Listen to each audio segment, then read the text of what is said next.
So, me and my friends decided to watch Kamen Rider Kabuto. And, well... Skibbity, you know Plot what, of the episode. Dante, I'm gonna say it right now. You calling Kabuto Skibbity Toilet, I'm gonna be real. That's an insult to Skibbity Toilet. There we Ghibli go. Toilet is probably more serious. Dante, how are you feeling? Are you sleepy anymore or has it awoken you? I've been awoken to a feeling that I didn't even know was possible. Inoue It's is called the just. Tomino of Kamen Rider. No! It's like a combination of disgust and fury. It's called hatred. He d- Huh? What? What do you? Why? Wow. This is a two-parter?! Yeah, we didn't really like it.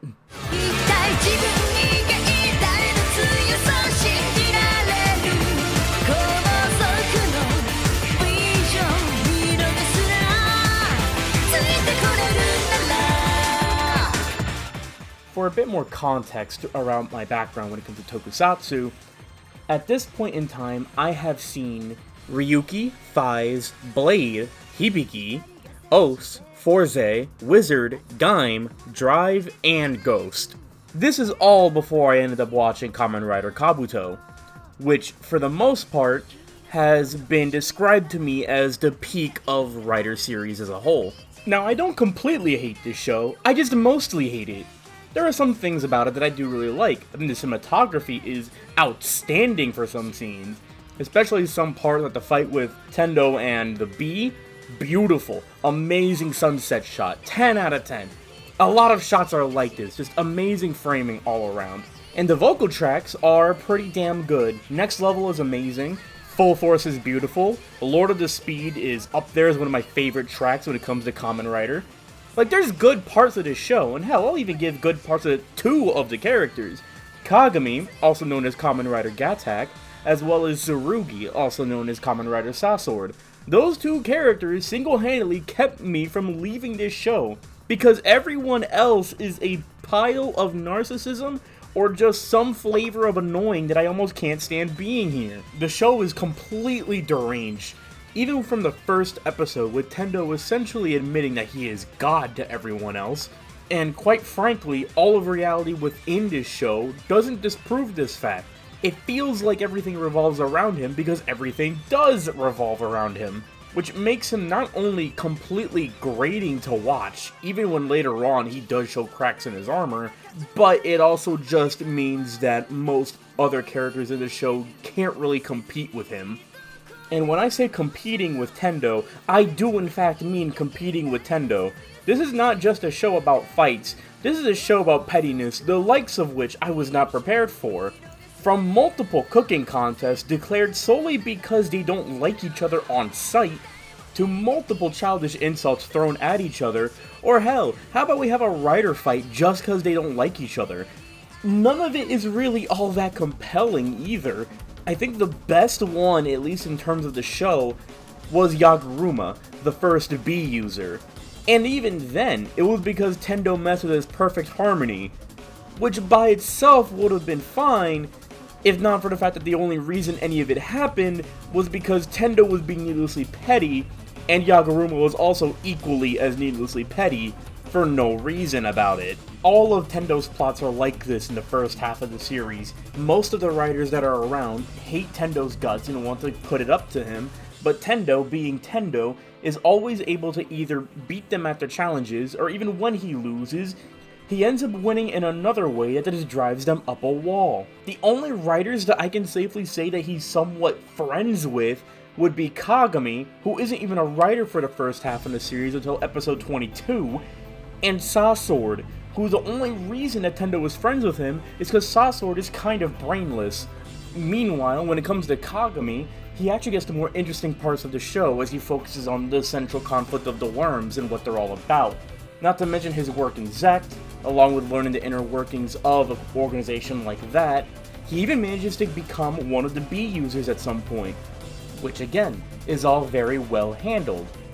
But the problem here is that while Kagami is doing all of this, Tendo is mostly going around either getting into more slap fights or essentially doing nothing of real importance until at the very end, where suddenly he's part of the plot now and he has to clean up after Kagumi's mess. Tendo isn't the only main problem to show. In fact, I would say he's a small part. But when your main character is this grating to listen to for long periods of time, you kinda get sick of seeing him. But that's not to say that Tendo is the only annoying writer in the show. In fact, one of the most cursed things about this show is how most of the other characters just sort of exist to fill a slot.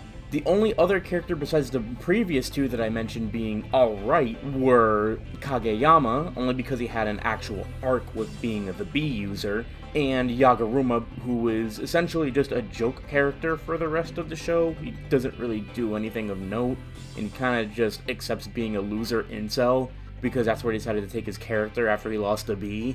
But if there's one character in Kabuto who I think really sets the bar on what you can expect from this show, it would have to go to a special favorite of a friend of mine.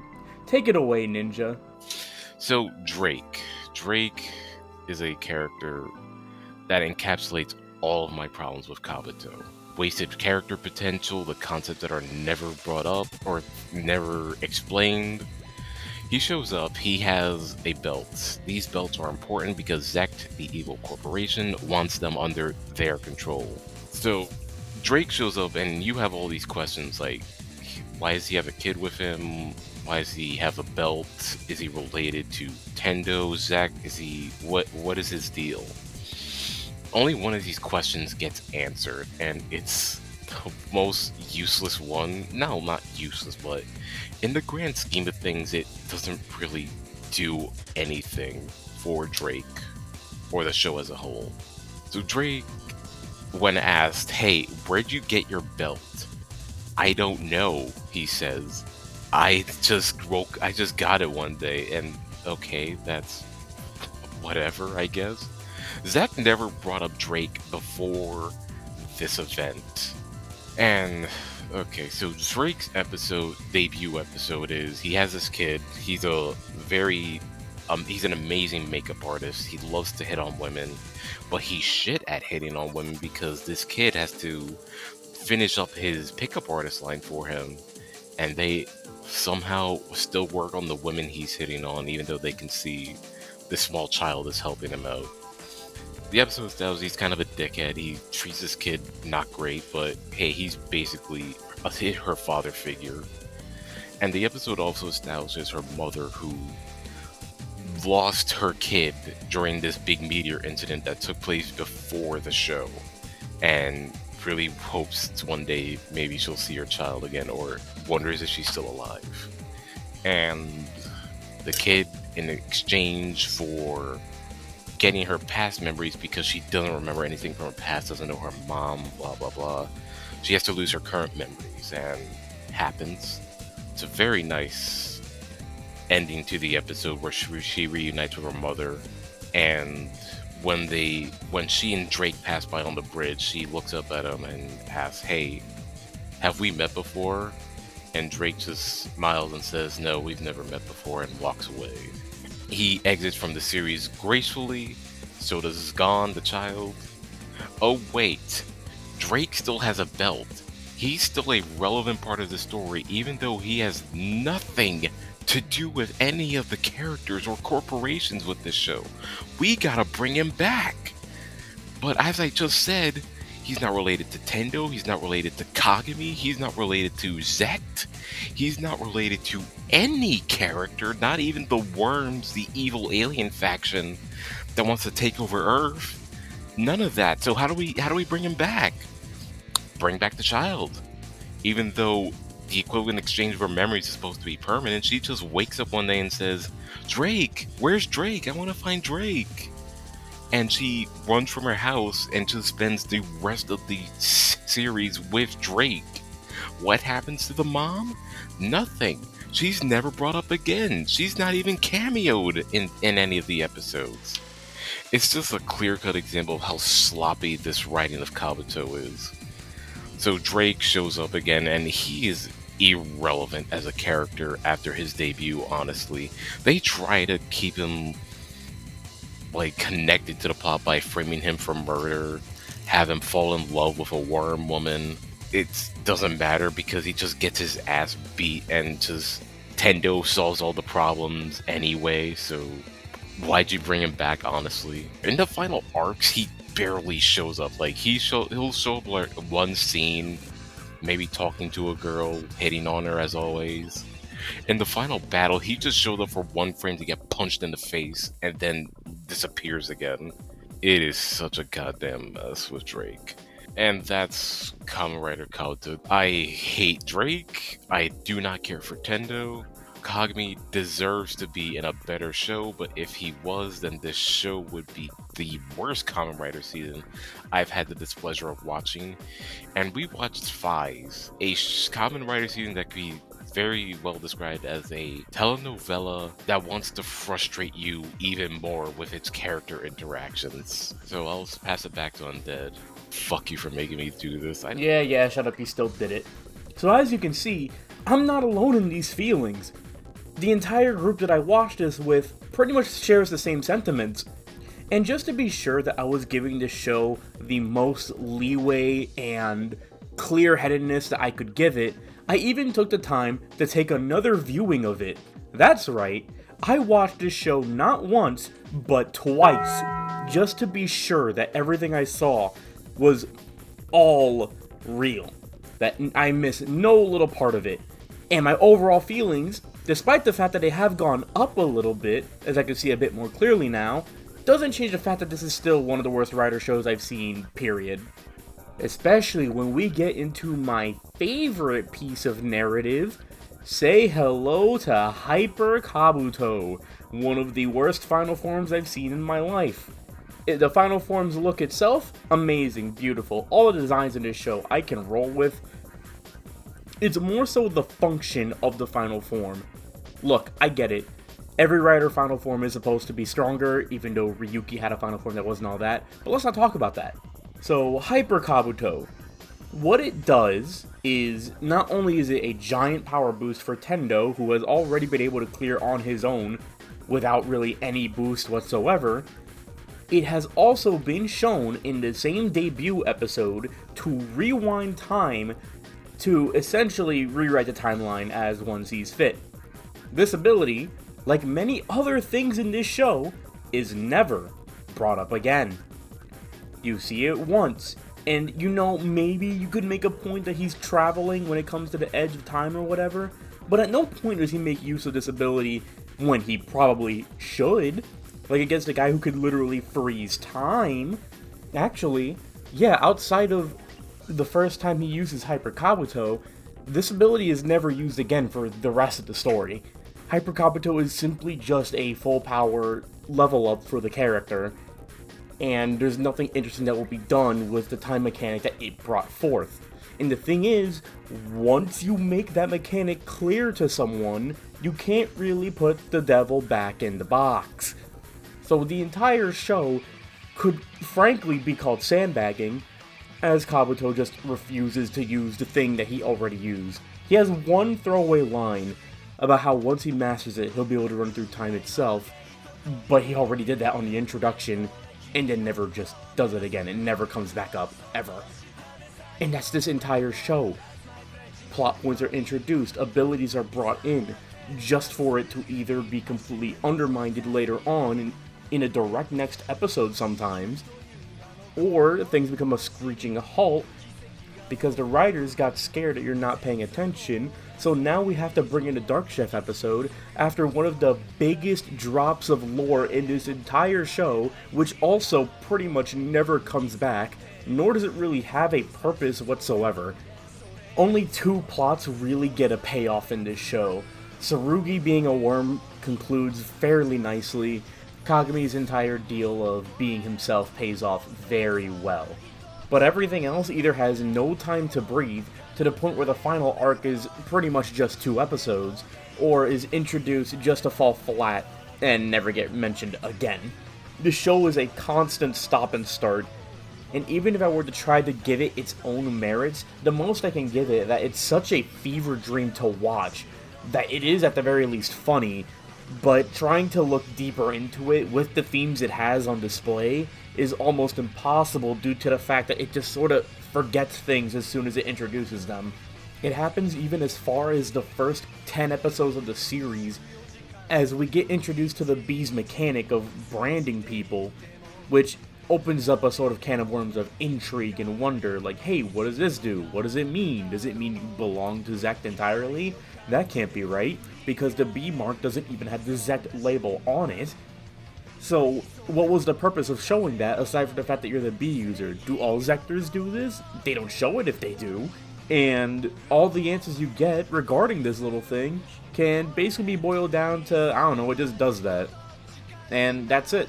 Not even Gatak caused a mark. And Gatak is considered both the god of battle and one of Zect's greatest creations in the plot. So even as early as the first arcs, the plots are already just stopping and starting and getting nothing done. And it never gets better. Seeing all of this, especially after watching Ryuki, Faiz, and Blade back to back, I genuinely feel like I got pranked into watching this show with how many holes it just has. I can't really wrap my head around it. I'm sure many people still do have Kabuto as their favorite, which is perfectly fine. I just don't see the vision at all with it. It feels like a complete mess and a complete waste of both watches. Twice, man. I did it twice, just to be sure. With all that said, do I recommend Kamen Rider Kabuto? I think if you're willing to just accept that you're going to be walking into a fever dream, it might be funny, but I would recommend many other Rider shows before this one. Start with Ryuki, start with Ose, start with Forze, anything else. Hell, start with Ghost. I honestly to God think Ghost is better than this. At most, it's just kinda boring sometimes, but this was just a new level of atrocious in every way. Some who watch Kabuto would say that they learned the meanings of Godspeed and love from this show. All I got out of it was Godspeed disappointment. Thanks for watching.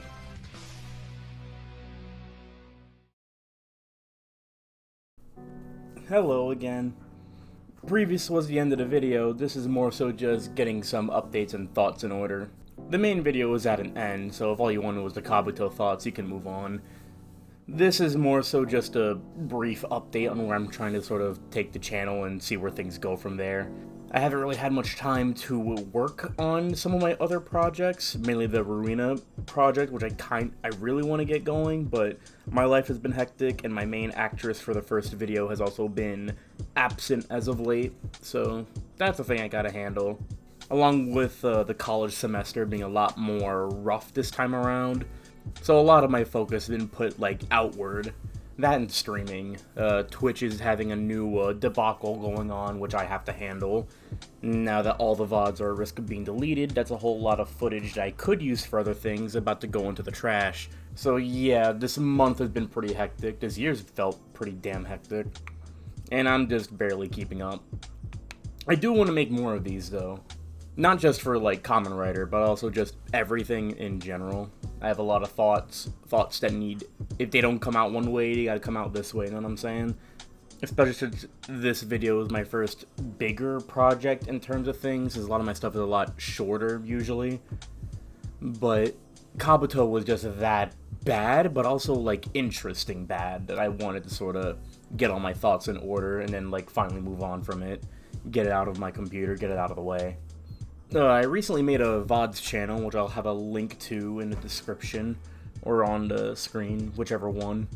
And special credit goes out to Ninja Sigma Rookie, my buddy, for giving me some of his thoughts on Kabuto. Let me use them here.